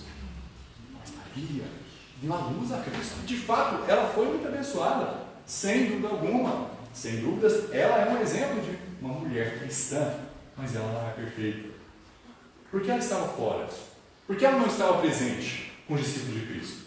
Essa atitude que deveríamos ter, de enquanto Cristo prega, de enquanto Cristo ministra aqui na terra, nós estarmos cuidando de outros afazeres. É isso que nós devemos fazer? Vamos interromper a mensagem. Jesus, queremos falar com você. Ó Jesus, sua mãe e seus irmãos estão lá fora. Por que eles não estavam lá dentro? O que faziam afastados de Cristo? Nós vemos aqui que Maria, mais uma vez, não está tendo uma atitude correta de estar presente, aprendendo com Cristo. E Cristo diz uma frase que eu não entendo como os católicos não leem acerca dela. Parece que não está presente na Bíblia deles. Quem é minha mãe? Quem são meus irmãos? Quem faz a vontade de Deus é a irmã de Cristo, é o irmão de Cristo, é uma mãe de Cristo. Aqui, nesse templo, nós temos irmãos de Jesus, irmãos de Jesus, mães de Jesus. Mas o que Cristo não mencionou aqui? Pai. Meu Pai é quem faz, não. Um somente é o Pai de Cristo. Esse sim é um título que não passa para ninguém. Ninguém pode ser chamado de Pai. Nós somente temos um Pai que está no céu. E Cristo fala expressamente acerca de líderes religiosos que não deveriam se chamar de Pai, Pai dos santos, Papa, Padre, Pai de não sei o que. Não. É um título exclusivo do Senhor. Outra coisa que nós vemos também aqui, Cristo tinha irmãos. Mas Maria não permaneceu virgem sua vida inteira? Como que ela tem irmãos? Ah, não, mas isso aí são primos de Jesus. Ah, não, agora eu entendi, são primos. João Batista também não é primo de Cristo? Quantas vezes ele foi chamado de irmão de Jesus? 0. Por quê? Se os primos eram chamados de irmãos naquele momento. E outra coisa, eu estava comentando ontem com o pastor, ele até mencionou, por que Maria estava sempre com os primos? Todo momento, ocasionalmente Maria estava sempre com os primos. Mas não, Jesus tinha de fato irmãos. Maria permaneceu virgem até o momento que ela deu à luz Jesus. Posteriormente, depois, ela esteve com seu marido. Ela o conheceu e ela teve outros filhos, meios irmãos de Jesus. Vamos até... Só um adendo assim aí. Lá em Mateus capítulo 1, versículo 25, fala assim, José, 24 também. E José, despertando do sono, fez como o anjo do Senhor lhe ordenara e recebeu a sua mulher. Quer dizer, agora ele passou a viver junto com ela na mesma casa. Sim. E não a conheceu, até. Não teve relação com ela, sexual, enquanto ou até que ela deu à luz ao seu filho primogênito, não unigênito. Né? Unigênito seria o único, sim, mas primogênito é o primeiro. Não se diz que tem o primeiro, sem ter o segundo. Exato, né? Parece um tanto quanto redundante. Não a conheceu até que deu à luz ao seu primeiro filho. Eu não fiz isso até que aquilo aconteceu. Por quê? Então eu estou falando até. Por que a frase está configurada dessa maneira?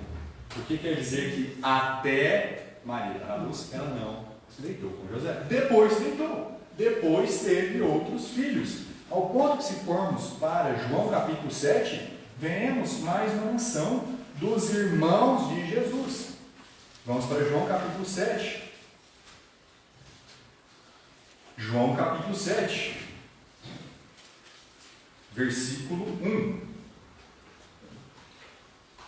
E depois disto, Jesus andava pela Galileia e já não queria andar pela Judéia, pois os judeus procuravam matá-lo.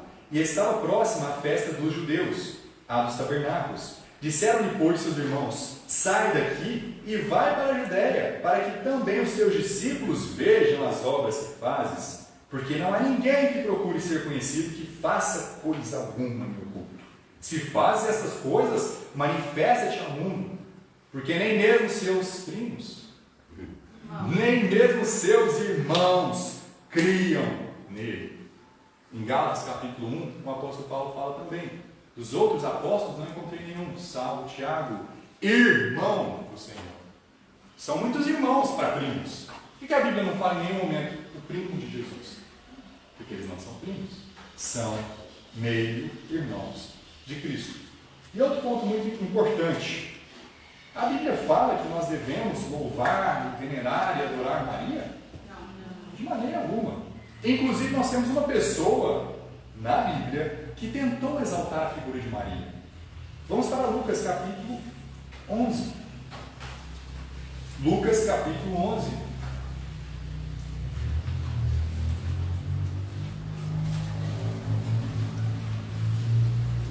Lucas capítulo 11, versículo 27. Lucas capítulo 11, versículo 27.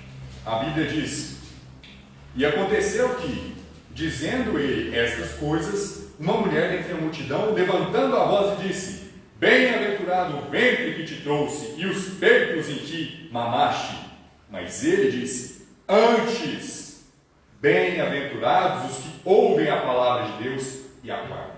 Antes. Maria foi a pessoa mais abençoada do mundo? Não. O que Cristo está aqui nos dizendo é que é possível antes ser mais abençoado que Maria. Ser mãe de Jesus não a torna a melhor e mais perfeita pessoa do mundo. Jesus Cristo disse, inclusive, quem foi o maior dos nascidos entre as mulheres? Quem foi?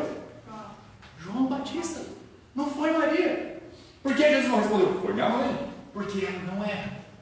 Maria é um ser humano como todos os outros, que peca, que falha, que não acompanhou Jesus a todos os momentos. É como se nós estivéssemos tendo uma reunião aqui, nós estamos tendo um louvor a Deus, e a pessoa está de fora. Está fazendo certo?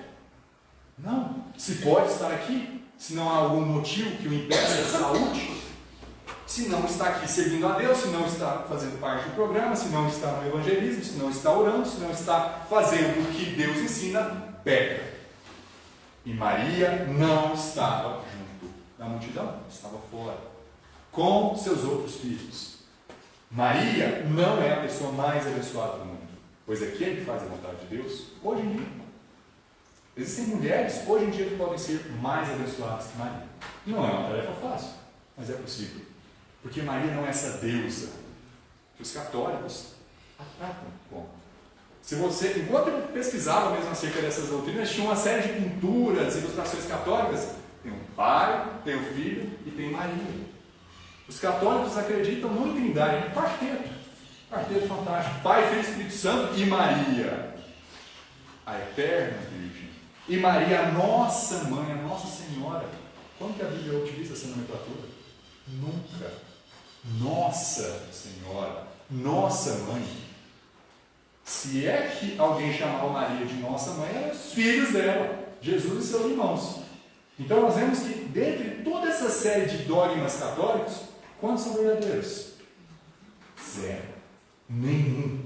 A única pessoa, inclusive na questão de assunção, a única pessoa que ressuscitou em corpo e está no céu hoje em dia é Cristo. Somente Cristo. A Bíblia nem sequer menciona a morte de Maria. Então, nós não podemos tomar essa atitude de começar a inventar doutrinas.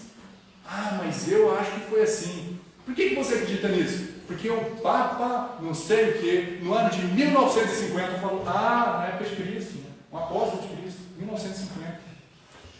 2000 anos atrás. Então é uma piada o que essas pessoas acreditam e quem eles criam. Que foi Maria, a imagem que eles passam de Jesus, de Deus, adicionando uma medianeira. A Bíblia diz que há um mediador entre os homens e Deus. O homem Jesus Cristo. Não 2, não 3, não 20. Um. E não é Maria. Se Maria estivesse viva nos dias de hoje, aqui na Terra, alguém acha que ela se alegraria saber que as pessoas estão sacrificando incenso, se curvando a ela? De maneira alguma. Nós vemos que ela tinha uma posição de humildade. E por mais que ela pecasse, por mais que ela tinha as falhas dela, ela ainda foi uma grande mulher de Deus. Assim como Moisés foi um grande homem de Deus e pecou também. E assim como Davi, e assim como Salomão. E assim como temos profetisas, nós temos profetas, todos em falhas. Senão não há necessidade nenhuma de um Salvador. Ok? Então, chegando ao fim, vamos só. Só mais uma coisa, claro, também, só para acrescentar, quando os magos do Oriente foram onde Jesus nasceu, na manjedoura, em 2:11, fala, e prostrando-se ou adoraram, quer dizer, adoraram a Cristo. Exatamente. Nem referenciaram Maria e José. É porque o Papa falou, lá no século não sei quanto, que tem que adorar. E a gente é católico, a gente não pode questionar, a gente tem que acreditar. Porque alguém que tem um nome que Cristo falou para não ser chamado de Pai, está falando o que a gente tem que fazer. Então vamos fazer. Então o catolicismo, ele se aproveita da falta de conhecimento das pessoas, da falta de leitura bíblica, da falta de aprendizado, e utilizou por anos e anos de tortura, de perseguições, queimar as pessoas no fogo. Inclusive tem um documentário que lançou recentemente sobre a tradução da Bíblia hateada em inglês. William Tyndale foi colocado no fogo por traduzir a Bíblia. Que pecado, né? Traduzir a Bíblia em português. Porque imagina, se todo mundo lesse a Bíblia, não ia ter um católico. Então você precisa da ignorância das pessoas. Você precisa do voto de cabeça. Você precisa que a pessoa vá à sua igreja, pague, porque senão ela vai para o inferno. Dê oferta, dê dízimo. Você precisa governar as pessoas pelo meio. Porque, biblicamente, a igreja católica é a maior farsa que já existiu. João capítulo 19. Vamos para o versículo 25. João capítulo 19, versículo 25. E junto à cruz de Jesus estava sua mãe e a irmã de sua mãe, Maria, mulher de Clopas, e Maria Madalena. Ora, Jesus, vendo ali sua mãe, e que o discípulo a quem ele amava estava presente, disse à sua mãe: Mulher, eis aí o teu filho. Depois disse ao discípulo: Eis aí tua mãe. E desde aquela hora o discípulo a recebeu em sua casa. Vejamos que nos momentos finais da crucificação de Cristo, Jesus fala para João, para o discípulo a quem ele amava, receber Maria. Isso é interessante porque Maria tinha filhos. Por que Cristo não falou para ela ir com esses filhos? Nós vemos que por bastante tempo os filhos, os meio-irmãos de Cristo, não criam nele. Então provavelmente até esse momento nós não tínhamos os meio-irmãos sendo salvos. Depois da ressurreição é que provavelmente eles começaram a crer em Cristo. Então nesse momento, o que podemos inferir é que José já morreu. José não é mais mencionado. Não faria sentido José estando casado com Maria ir para a casa de João. Faria sentido. Então, muito provavelmente, José já faleceu, já está no céu, e Jesus diz para João receber Maria. Essa é a última menção que nós temos de Maria, mãe de Jesus, nos Evangelhos. A última mesmo, de fato, é encontrada em Atos. Onde está Maria, então? O que a Bíblia diz por última vez de Maria? Vamos para Atos, capítulo 1. Atos, capítulo 1.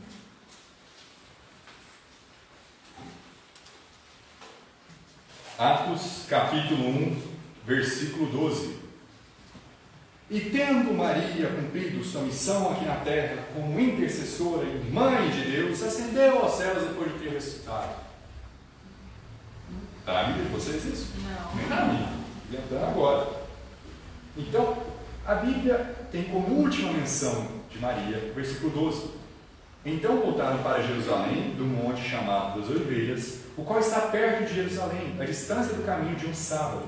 E entrando, subiram ao cenáculo, onde habitavam Pedro e Tiago, João e André, Filipe e Tomé, Bartolomeu e Mateus, Tiago, filho de Alfeu, Simão Zelote e Judas, irmão de Tiago. Todos estes perseveravam unanimemente em oração e súplicas, com as mulheres e Maria, mãe de Jesus, e com seus irmãos. Então nós conseguimos ver que a Maria bíblica teve um fim positivo, servindo a Deus, orando, fazendo o que é certo, junto com os apóstolos. Ela não estava mais de fora, mas ela estava junto. E essa é a última menção que nós temos de Maria. Nós não temos a menção da morte dela, da assunção dela, da ressurreição dela, porque essas coisas não aconteceram. Ela morreu. Muito provavelmente, talvez de causas naturais, está no céu hoje. sem dúvidas nenhuma, Maria era uma irmã em Cristo, mas ela não era a pessoa mais importante do cristianismo. Cristo é a figura mais importante. Não há nenhuma dúvida acerca disso. E novamente, por que a frase Maria, mãe de Deus, é contraditória, errada? Irmão, quando nós me converter, eu ia na missa e Sim. quando eles começavam a rezar, nós, né, porque eu também rezava, né, Santa Maria, Mãe de Deus, eu fazia um ponto de interrogação, como Maria, Mãe de Deus, se Deus é o Criador de todas as coisas? Então, ver esse ponto de interrogação ficava na minha mente. Como que ela pode ser Mãe de Deus, se Deus criou todas as coisas? Exato. Então, eu ficava naquela pergunta, sem resposta, porque não tinha resposta, lá não tem ensinamento, né? Então, aos meus 32 anos, Deus teve misericórdia de mim. Amém. E me alcançou, foi assim. Amém. Eu também costumava ser católico, ia com a minha família à missa e era natural ver uma imagem, adorar uma imagem, beijar pé de imagem, cobrir com coroa, com véu. A gente está acima Deus aqui. Não. E veja, você repete, tanto que na hora de confessar, o que o padre fala? Reza 2 Pai Nosso, 5 Ave Maria. Ah, Maria, Maria, Maria, Maria. O negócio que você repete e não entende o porquê. Então Maria não é mãe de Deus. A Bíblia diz que Davi é o antecessor, o pai do Messias. Porém, ao mesmo tempo, Cristo perguntou aos judeus: como dizeis que Davi é o pai do Messias, se Davi diz a ele Senhor? Se ele chama o Messias de Senhor, não é algo que normalmente acontece. Um pai chamar seu filho de Senhor. E como assim, desde a época de Davi, ele já está reconhecendo a figura de Cristo. A verdade é que antes de Abraão, Cristo é. No princípio era a palavra estava com Deus e a palavra era Deus. Então Cristo sempre existiu. Ele não surgiu no momento que ele nasceu de Maria. O Filho de Deus é eterno, porque ele é Deus. Então esse conceito de que Maria é mãe de Deus é muito enganado. Eu já encontrei católicos, inclusive, falando: não, Jesus não existiu sempre, não. Jesus nasceu quando ele veio da Virgem Maria, antes ele não existia. Então isso bagunça muito a mente das pessoas. Porque é o que isso é repetido, mas nunca é explicado. Então você não vai achar essa frase, Maria, mãe de Deus, na Bíblia. Inclusive, tem essa fala de Cristo acerca de Davi, que segundo a carne é pai dele. Mas mesmo assim ele diz que precede Davi, que precede Abraão, que precede todas as coisas. Porque Cristo é Deus. Isso, se ela fosse mãe de Deus também, ela não precisaria de salvação. Não precisaria chamar de Salvador. Se ela fosse perfeita, por que ela confunde tantas vezes? Por que ela não está participando sempre? Cristo veio à Terra em um momento falhou, como Maria. Então nós vemos uma clara distinção. Quando as pessoas tentam louvar Maria, Cristo fala: antes mais abençoado é aquele que faz a vontade de Deus. Mas a verdade, irmãos, é que a Igreja Católica é antiga. É antiga mesmo. As pessoas falam que ela é desde a época de Cristo. Mas eu digo a vocês, ela é mais antiga que Cristo. Desde Jeremias ela existe. Vamos para Jeremias capítulo 7. Também quanto à questão de os irmãos de Jesus, né, se converteram depois da ascensão dele, da ressurreição e ascensão, em Gálatas 1, versículo 19, Paulo fala, 18 e 19. Isso. Paulo fala assim: depois passados 3 anos, fui a Jerusalém para ver a Pedro e fiquei com ele 15 dias. E não via nenhum dos outros apóstolos, senão o Tiago, Irmão do Senhor. Exato. Então, ele não viu nenhum dos apóstolos, mas viu Tiago, que não era o Tiago apóstolo, mas o irmão De Jesus. Cristo. E ele é o escritor do livro de Tiago. E Judas escreveu o livro antes de Apocalipse também. O irmão de Tiago, então, dá a entender também que é o irmão de Jesus. Então, novamente, Assunção de Maria não é bíblico. Virgindade eterna de Maria não é bíblico. Nenhum dos pontos que a Bíblia fala condiz com o que os dogmas católicos dizem. Irmão, Sim. eu creio assim, que Deus ele interfere na nossa vida para a gente conhecer a verdade, né? Sim. Quando eu ainda era criança no Evangelho, eu ganhei uma Bíblia que era desse tamanho, assim. E ela tinha ilustração, minha irmã de Deus, não? Porque ela vinha capturada lá, aberta lá, ficou muito feio, né? Então, ela me deu essa Bíblia. E eu também lia, né? Eu fiz do meu jeito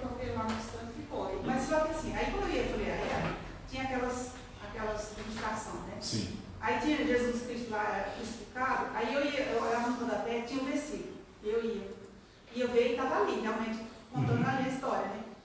E só que quando tinha Maria foi assunto ao céu, não tinha referência bíblica. Então, você vê que Deus ele vai mostrando a gente, Deus convence, né, o pecador a realmente crer no pecado, porque sem a interferência do Espírito Santo na nossa vida, eu creio que ninguém chega ao conhecimento de Deus, né? De fato, o Espírito Santo tem uma parte essencial na salvação. Com certeza, porque aqui, por exemplo, aqui na Bíblia, no versículo 45, quando ele fala assim, a Isabel diz, né, para Maria, bem-aventurada a que creu. Então, ela creu e por isso tudo que foi dito a respeito dela se cumpriu. Exato. Então nós vemos, Maria é uma irmã disso. Ela é uma santa, não é uma pessoa salva, ela está no céu. Mas qual que é a diferença do que o católico acha que é um santo? Todos nós que somos santos. Todos nós. Mesmo, mas eu vivo uma vida que não agrada a Deus. Se você crê em um novo homem que nasceu de novo, é santo. Agora, a santificação é um processo diferente. Caminhar como santo é um processo diferente. Mas todos nós aqui somos santos. Um santo não é uma pessoa que vai vir, um padre, e vai vir um padre. Eles vão calcular quantos milagres teve na vida da pessoa, eles vão refletir sobre isso, eles vão pesar, eles vão aprovar a sua santidade. Nós podemos queimar incenso a você. Mesmo porque, para um padre declarar uma pessoa santa, ele recebe muito dinheiro por isso, né? Quem estuda sobre isso sabe, né? Muito dinheiro. Tem toda uma coisa envolvida em comércio mesmo. Investigador de santo, investigar milagre. É todo tipo de coisa. Vamos agora para Jeremias capítulo 7, quase encerrando aqui o estudo, para a gente ver a origem da Igreja Católica. Jeremias capítulo 7.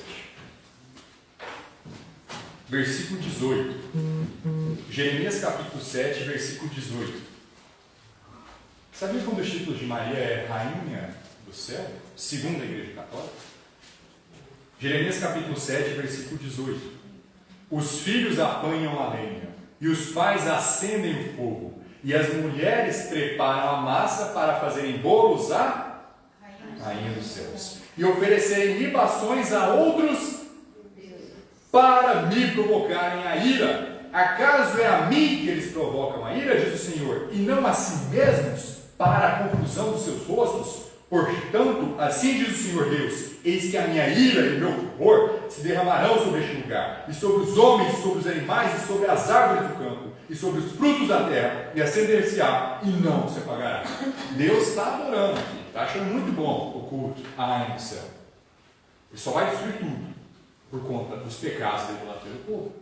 Vejamos o quanto que a doutrina católica é corrompida. Rainha do Céu é usada na Bíblia para falar de uma deusa pagã, que as pessoas fazem bolos, que as pessoas queimam incenso, igual hoje em dia. Igualzinho hoje em dia. A diferença é que hoje eles fazem no templo. Vamos para Jeremias capítulo 44. Porque nós vemos mais uma vez essa menção da Rainha do Céu. Jeremias capítulo 44, versículo 16. Jeremias capítulo 44, versículo 16. Vejamos qual é a reação dos adoradores da Rainha do Céu diante das palavras do Senhor vindas pela boca de Jeremias. Quanto à palavra que nos anunciaste em nome do Senhor, não obedeceremos a ti, mas certamente cumpriremos toda a palavra que saiu da nossa boca, queimando incenso à Rainha dos Céus e oferecendo-lhe libações, como nós e nossos pais, nossos reis e nossos príncipes temos feito. Não, eu vou continuar sendo católico. Os meus pais são católicos, os meus avós são católicos, toda a minha família é católica e eu vou morrer católico, porque é uma tradição familiar. E onde você vai acabar, meu amigo? No inferno, um lugar de fogo e ranger de dentes que nunca se acaba, onde o verme não morre e não vai ter um minuto sequer de alívio. Você vai desejar por uma gota de ar, mas não vai ter. A minha mãe, ela quando meu irmão se converteu, ela foi a última de casa a se converter. E ela esperou meu avô morrer para se batizar. Ele era muito católico. Mesmo ela tendo se convertido já, ela tinha esse respeito, né, pela religiosidade do meu avô. Depois que ele morreu, que ela se batizou. Um pouco antes dele morrer, já estava assim, indicando, não tinha tanta consciência.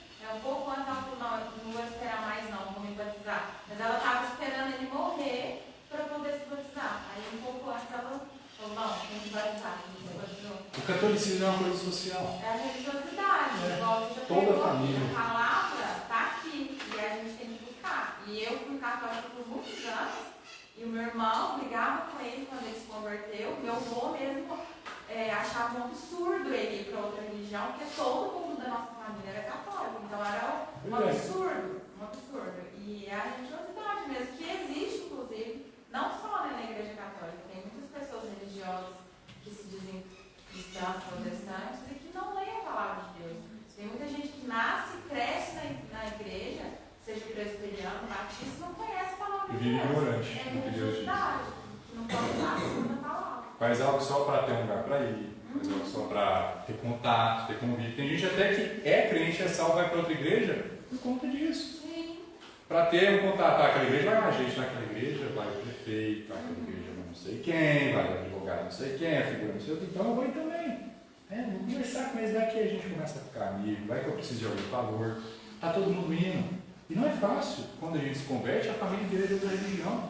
A gente tem irmãos aqui que vieram de família católica, a gente tem irmãos que vieram de família testemunha de Jeová, não duvido que deva ter alguém que veio da Assembleia de Deus, de diferentes igrejas, e não é fácil, porque a sua família toda começa em muitos momentos a se virar contra você. Às vezes você não está nem falando nada, você só não está mais participando e já começa. É religiosidade, igual eu me converti catolicismo, era católica, fui presbiteriana, quase uns 8 anos presbiteriana e agora eu estou vindo na Batista. Então, assim, meu pai é mais de boa. Agora minha mãe, ela fala assim, nossa, vai dar presbiteriano? Então, assim, é religiosidade, sabe? E a gente não pode se apegar a isso. A Bíblia diz que verdadeira religião é visitar os órfãos e as viúvas no tempo de necessidade. Então a gente não pode ter uma posição farisaica, vestir religiosamente, de servir a Deus para os olhos dos outros. A gente tem que servir a Deus em coração e em sinceridade. Mas vamos concluir aqui a leitura de Jeremias 44. Então tínhamos, versículo 17, mas certamente cumpriremos toda a palavra que saiu da nossa boca, queimando-lhe libações, como nós e nossos pais, nossos reis e nossos príncipes temos feito nas cidades de Judá e na sua de Jerusalém. E então tínhamos fartura de pão, e andávamos alegres, e não víamos mal algum. Mas desde que cessamos de queimar incenso à rainha dos céus, e de lhe oferecer libações, tivemos falta de tudo, e fomos consumidos pela espada e pela fome. E quando nós queimávamos incenso à rainha dos céus e lhe oferecemos libações, acaso não fizemos bolos para adorar e oferecemos libações sem nossos maridos? Não, marido, você estava lá comigo, eu não estava sozinho não. Não, filho, estava todo mundo junto lá. A gente estava lá, queimando incenso. Então, negócio familiar, um negócio de geração em geração, um negócio político. Não é algo que é para Deus, é para uma outra deusa que foi enganada, que foi criada, que não representa nem um pouco quem Maria é. Então disse Jeremias a todo o povo, aos homens e às mulheres, e a todo o povo que lhe havia dado esta resposta, dizendo: porventura não se lembrou o Senhor, e não lhe veio ao coração o incenso que queimastes na cidade de Judá e na sua de Jerusalém, vós e vossos pais, vossos reis e vossos príncipes, como também o povo da terra? De maneira que o Senhor não podia por mais tempo sofrer a maldade das vossas ações, as abominações que cometestes. Por isso se tornou a vossa terra em desolação e em espanto e em maldição, sem habitantes como hoje se vê. Porque queimastes incenso e porque pecastes contra o Senhor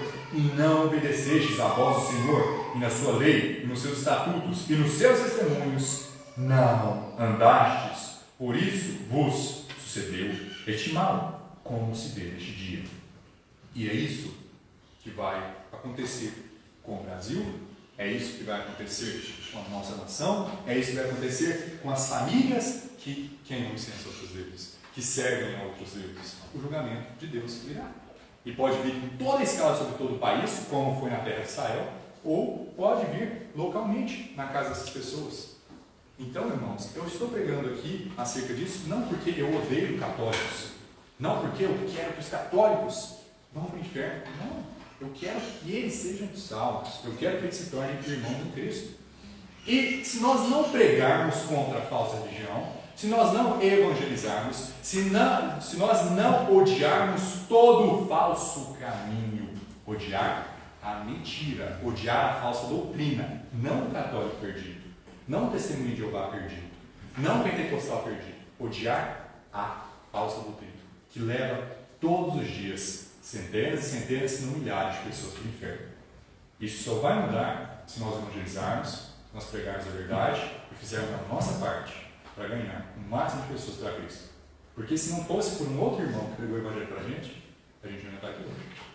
A gente ia continuar na igreja católica, servindo a rainha do céu, a gente ia continuar em tal igreja, servindo um falso Deus e não adorando em verdade ao Senhor. Então vamos não somente sermos gratos por cada um desses evangelistas que nos pregou a palavra, mas vamos também fazer a nossa parte para mudar a nossa nação. Vamos orar.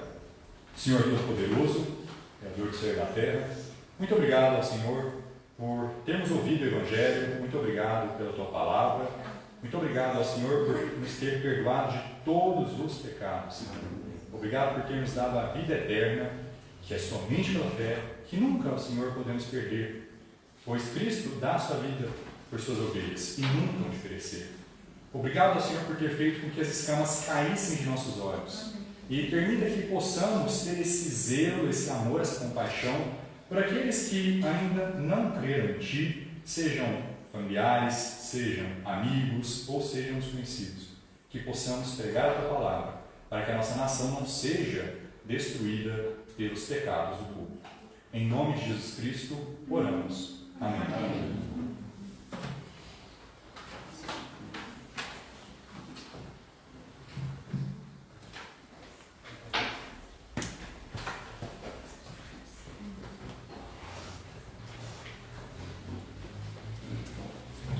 Nós vamos cantar mais um hino, irmãos, antes da gente encerrar. Qual que é o número aí, pastor?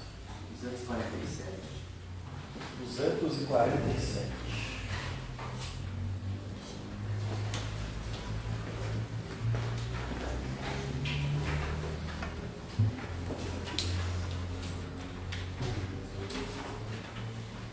O que farás com Cristo?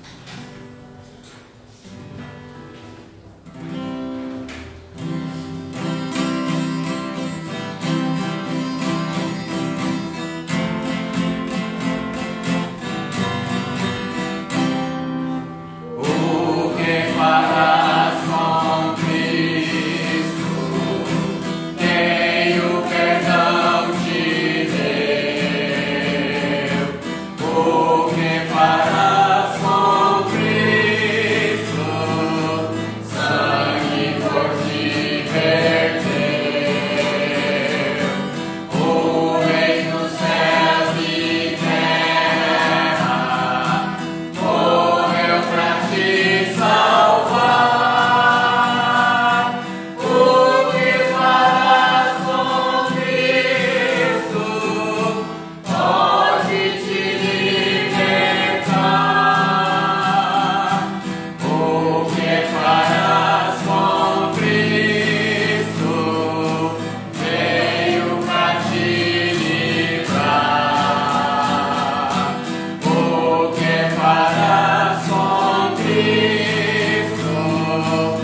46 e 47.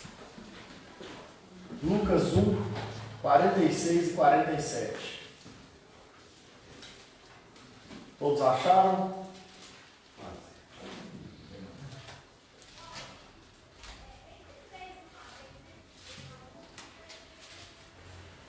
Lucas 1, 46 e 47. Vamos lá.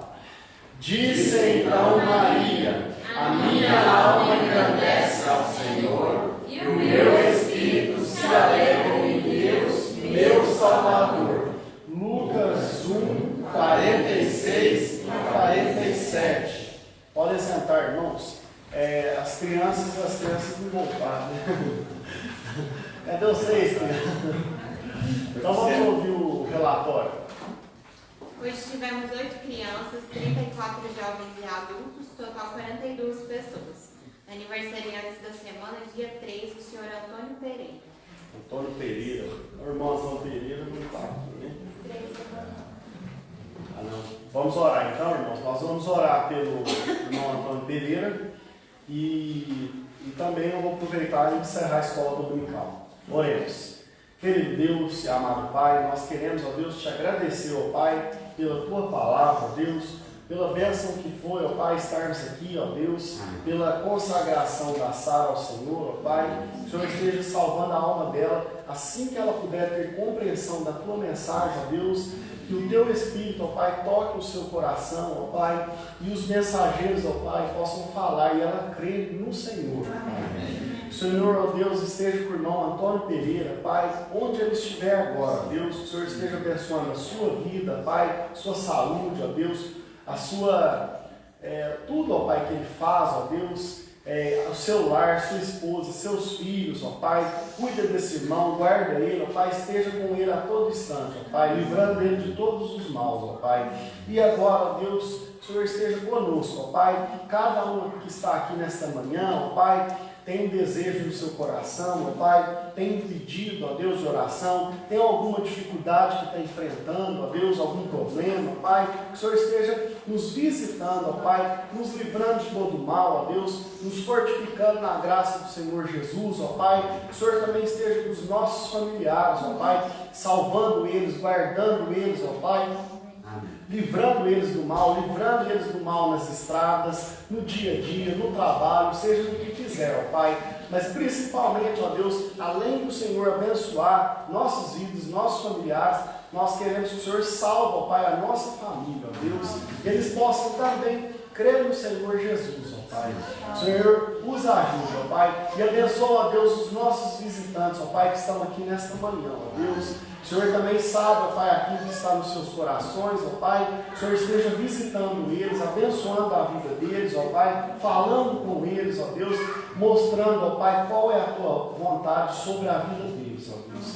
Abençoa, ó Deus, o restante desse dia, ó Pai, que a gente possa retornar à tua casa às 19 horas, ó Deus. E também, ó Pai, que o Senhor esteja com a nossa semana, ó Pai, nos guardando e falando conosco. Em nome de Jesus. Amém. Amém.